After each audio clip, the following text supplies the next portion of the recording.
Welcome to The Tripod, the official podcast of San Clemente High School. I'm your host, Jay Bish. Today we'll be chatting with senior soccer player Nelson Tabarez. A 3-year varsity letterman, Nelson is a magician on the pitch, fusing ridiculous ball skills with an incredibly high soccer IQ. We'll tap into his perspective, along with another one of his passions, on this episode of The Tripod.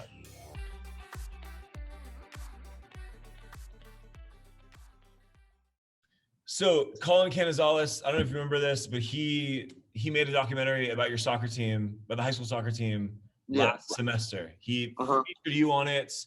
That was the first time I'd ever seen you play.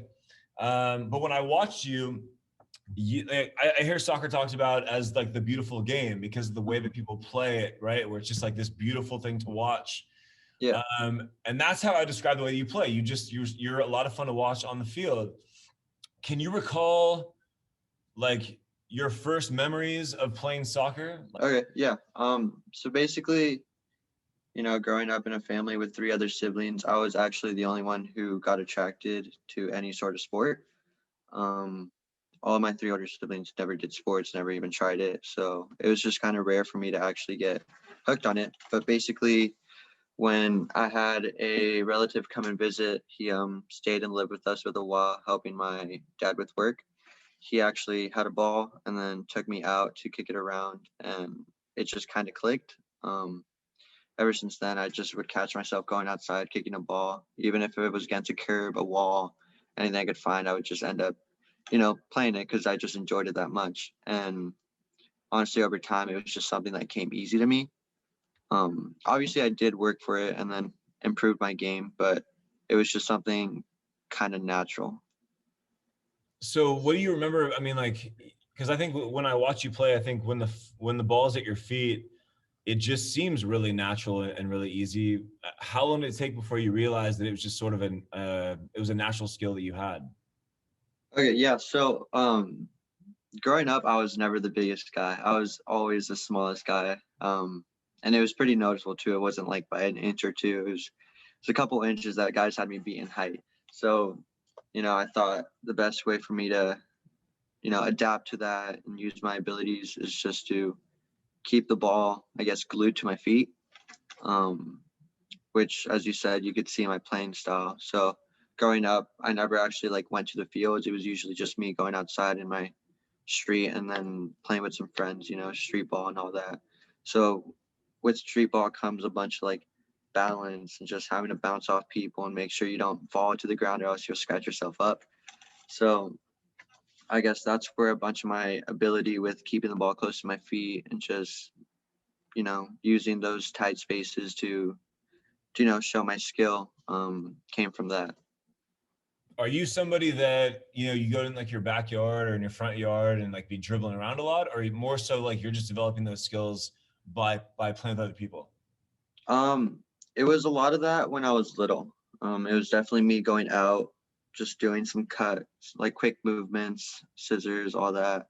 But then over time, as the game kind of developed, and so did I, it was more experimenting with defenders around me. Like in practice and stuff, if I mess up, I know what I need to do next time and this and that. What do you mean by experiment?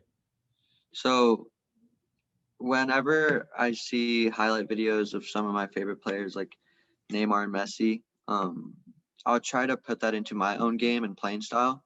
So when I go out to practice and I get put in a similar situation that they were in the video that I watched, I try to recreate it and mimic it. And if I mess up, I go back to the video, see what they did versus how I did it, and just try to analyze my game there. Can you give me an example of something that you've pulled from Neymar or Messi's games that you've applied to yours? Yeah. So with Neymar, he does this, both Neymar and Messi actually, they do this kind of body feint thing where you lean one way, but you actually drag the ball the other way. And just recently against Santa Ana, I had a missed touch that led me to post up against a defender. So then I faked to come inside and then dragged it over with my right to my left. And it's actually, I think I might have sent it into you actually, but you could see him kind of like falling back, and he actually like ended up touching the ground with his hand because I threw him off balance with it. So it was pretty cool. So it's kind of nice to see things like that work because it just shows that your hard work finally pays off. So in that moment, you just kind of reacted to No, that. yeah, Like, it, you didn't it was really. my reaction. It's not like I'm thinking, okay, when I get here, I'm gonna do this. It was kind of just like, he's right there. I got to get out of this space, so this is how I'm gonna do it. It's funny you bring that up because, I talked to Colin, I talked to Pronier, your coach, and both of them, the big thing they said about you was like your vision and just, essentially the way that you see things and read things. So would Mm-hmm. you say that most of your game is reactionary? Or, I mean, are you thinking a whole lot out there, or are you just kind of letting the moment come to you and then just find a way to adapt? It's definitely a lot of thinking ahead. Uh, you can't really see it, or people don't really notice it, but I I'd like to say I'm kind of lazy in a way on the field. It's a lot of walking. Uh, if you really know the sport, you know why I'm doing it. If you don't, it just kind of seems like I don't really want to run. I just want to, do my thing whenever I get the chance. But in terms of my case, when I'm walking around, I'm looking for the open area, open space, and then it's a lot of running situations in your head. If I get the ball here, I need to drag a defender there to slip my player there. Or if I get the ball here, I'm posted up, I need to lay it off to then go forward. So there's definitely a lot of thinking that goes in, but obviously those situations will always change. Mhm. So then that's where my reaction has to come in, So come in handy to get me out. So as the ball's in the defensive end, you're already trying to set up your next move, or you're you're coming up with like three things you could do with the ball if it comes to you in this way. Is that kind of how it works? Yeah, yeah. That's when did that start for you? When did that mindset come into play? Um, I'd say it came pretty young. I played boys and girls club. That was actually my first form of competitive soccer. So that's where I started. And I don't know if you've ever like played, been, or seen a game, but it's a lot of just quick movement and quick reactions that you need to have in order to succeed in there. So that's where it kind of just started. And then moving forward in my career, starting club soccer, ECNL programs, it was just a bunch of, I have to start getting ready with this because it's constantly changing. The game, players are getting better. I'm still, one of the smaller guys on the field, so I got to find a way to succeed where I don't have to depend on my physical ability. So is being a smaller guy, you have to rely a lot on your mental side of it, whereas if you were a bigger guy, you could get away with just kind of bulldozing guys in front of you? Yeah, that's how I look at it. Yeah. But there's definitely some large players that have, everything. They have the size, technical ability, the IQ of the game, and those are your like top-notch players.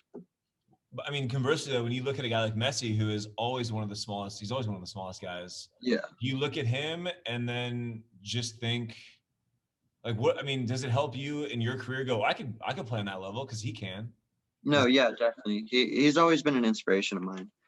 Um, his story is just amazing. Just being brought to the Barca Academy and then being told that, he might not actually ever get the chance to play because of his growing disorder. Mm-hmm. But, he didn't back down to that. He actually took it and then, worked hard.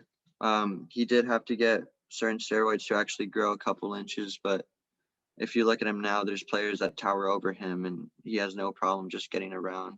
And just his balance is just insane. He gets bumped around, but the ball's still glued to his feet, and he does whatever he wants with it. That's what I think is it's so cool about you bringing him up because I've seen you play in the box, I've seen him play in the box, and it is really cool to see how. Like, I want to take you to this because you sent me this clip, and this is one of the things that I saw in Colin's documentary. But that it was at our home field, and there was a ball played into you from the right side of the field. It's in the box. Mhm. The keeper comes out too. You remember that clip? Oh You yeah. come in and basically, can you walk me through like how does that a play like that? Because I'm gonna layer it over for everyone that's on YouTube watching this. Okay. Can you take me through that what happened there, and in terms of what you were thinking about? Like, how did that, because it's so fast. Yeah. How does it play with that? How does it manifest? Okay. So that was my sophomore year of high school, my first year on varsity. It was CIF semis against Edison at home. So it was a really big game. But so before that clip, I previously won the ball in our defensive third of the field, and I cleared it out to our forwards' feet because that's the playing style that Pony likes us to play. Mhm. And then, on the right side, they were building up, and I opened up on the weak side, which was the left side that I was on. And I didn't want to take the space up too quickly because I knew if I went forward, then my defender would follow, which means I had less space to run into. So I kind of just wandered around waiting for a ball to come out. And then when I saw that ball flicked up and then got past that last defender, I knew that it wasn't going to roll into the 18-yard box where the goalie could grab it as quickly. So I knew I could get there first. And when I started running, I needed to make sure I could poke it, whether it was to deflect it off the keeper for my forward to get or for me to touch it around and score like I did. Mhm. So when I saw that ball flick, I thought, okay, I need to go get it. Like, no matter what happens, if I get hit, if I get fouled, it's our ball, it's our advantage. So I went in, and then the player actually tried to shield. So he tried to like push me out of the way and stuff, but I kind of like jumped around him and kind of just stuck my leg out. So then that's when the ball ended up going around, and then I was stressing out here. It was just me and the goal.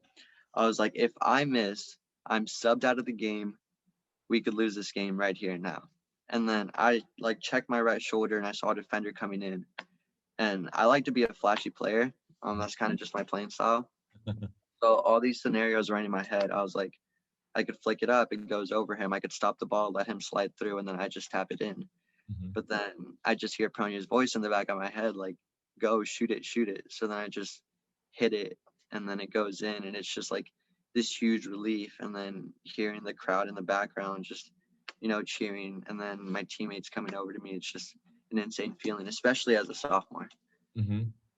Does the feeling come from the relief, like it all working out? Because I know after you score, you're racing over towards your teammates and the side, like all that. You can tell it was jubilation. So Yeah.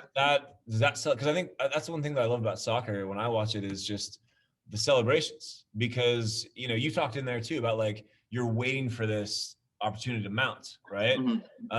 So that celebration of yours at the end, did that come from the relief or come from the fact that you succeeded? Like, It was definitely more relief than just my own personal, happiness with my success. But that game was always close.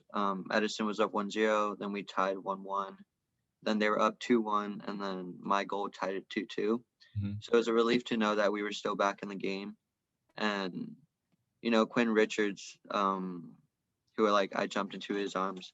He was like a big brother to me on that team, He was always like having my back with everything. So it was just nice to make sure someone has my back the whole time. And then just walking to my team, we were all really close that year. It was family. That's awesome, dude. Yeah, I had Quinn at the start of his sophomore year, and yeah, I can tell you, that's a guy's gold for sure. Yeah, he is. Now I want to go back to the decisions, because it sounds like you had about 1 million decisions to make before that play, so that play could happen. Hmm. How fast? I mean, your mind is working so quickly. Does it feel like a lot's happened in your mind, or are you able just to process information at a pretty fast pace? I could just process the information really. It's kind of, I don't realize that I'm thinking that much.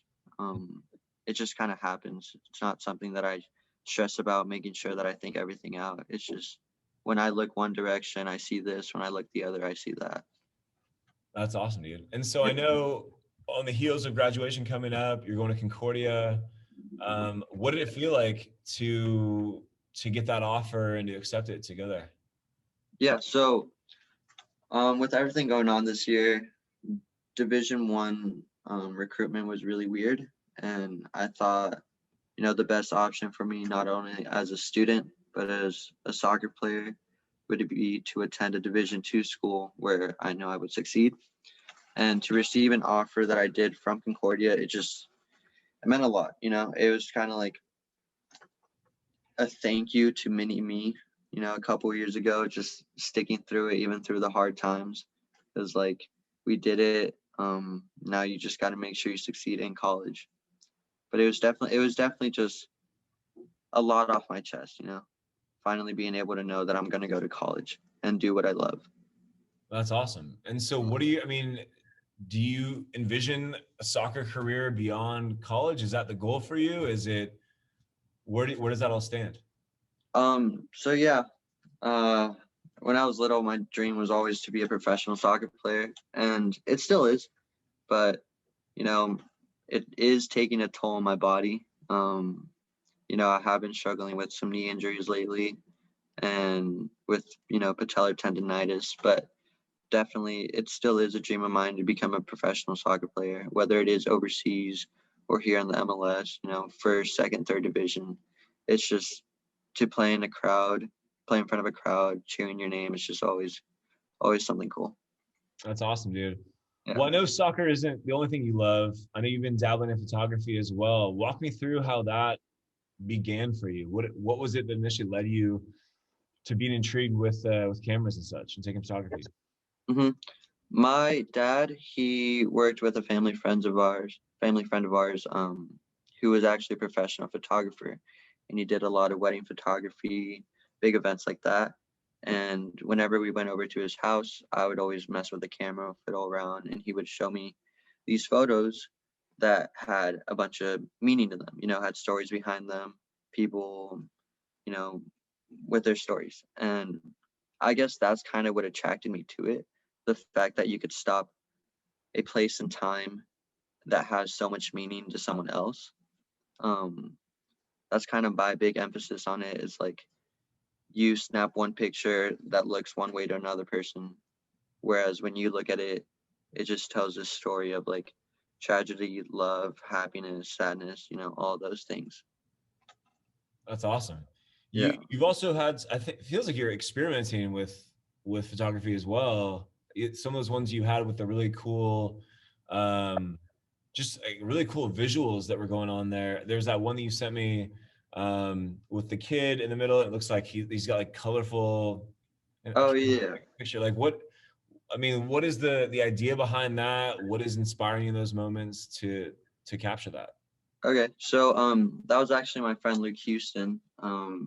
And previously I ended up seeing the trend on TikTok, as I bet many people have, with it being such a large platform these days.